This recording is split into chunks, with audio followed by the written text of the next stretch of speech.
Tarin shugabannin sojojin Niger ne dai suka halarci bikin bankwana da rukunin ƙarshe na sojojin Faransan da suka fice daga ƙasar ta Niger zuwa ƙasar su ta gado Faransa samar shekaru 13 bayan girkuwarsu a ƙasar ta Niger. Kafin tashin sojojin Faransan dai shugabannin sojojin ƙasashen guda biyu a bisa rakiyar 'yan jarida sun fara da ziyartar kwanguwar hedikwatar sojojin Faransa da ke a babban filin jirgin saman sojoji na birnin Yamai domin sanin halin da take ciki.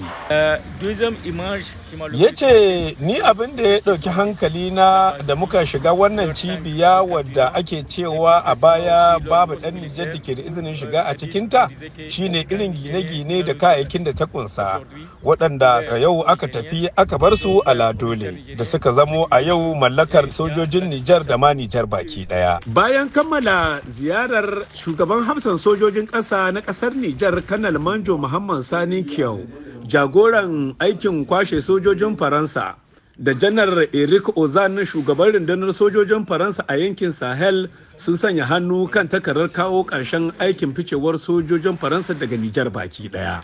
Daga nan shugabannin sojojin ƙasashen guda biyu sun yi musabaha ta bankwana da juna. Kana wasu daga cikin sojojin ƙasar ta Nijar suka yi rakiyar takwarorin nasu na ƙasar Faransa har zuwa bakin jiragen ƙarshe waɗanda suka kwashe su zuwa gida. Gama a nan filin jirgin sama na sojoji na jamhuriyar Nijar,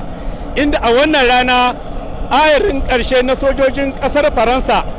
da zai barin ƙasar Nijar gashi ne yana shiga jirgi inda nan zuwa ɗan lokaci zai tashi ya bar ƙasar baki ɗaya. Shine ayari na ƙarshe daga cikin sojoji 500,000 da ke akwai girke da na kasar Faransa a nan jamhuriyar Nijar wanda a yanzu suke tattara irin yanasu suke tafiya, wanda daga nan ne bakin alkalami ya bushe za a karkare tsakanin hulɗar soja, wato kawo ƙarshen hulɗar soja tsakanin Faransa da kuma jamhuriyar Nijar.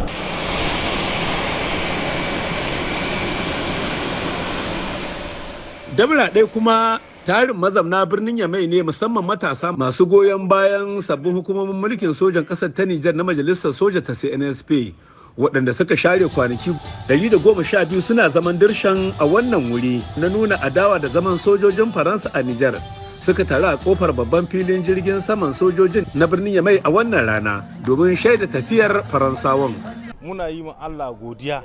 bisa ga hitan nan da Faransa ta yi. Yau ya kamata Nijar abun da ya kamata mu mai da alƙibla mu huri guda,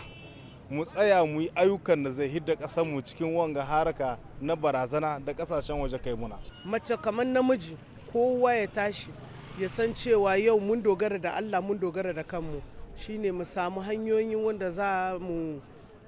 ci gaba da tattalin arzikinmu. A ranar 10 ga watan Oktoba 2023 ne dai sojojin ƙasar ta Faransa suka fara aikin ficewa tare da kayayyakinsu daga ƙasar ta Nijar, inda wasunsu suka bi ta hanyar ƙasa zuwa ƙasar Chadi domin zarcewa ƙasar Faransa, wasunsu kuma ta hanyar jirgin sama zuwa ƙasarsu. A tsawon watanni 2 da rabi jiragen sama na ƙasar Faransa sun yi sawu 145 wajen kwashe sojojin nasu da kuma musamman kayan aikinsu da suka hada da ƙananan jirage 24 da kuma tankokin yaƙi da dai sauran kayan aiki na daban.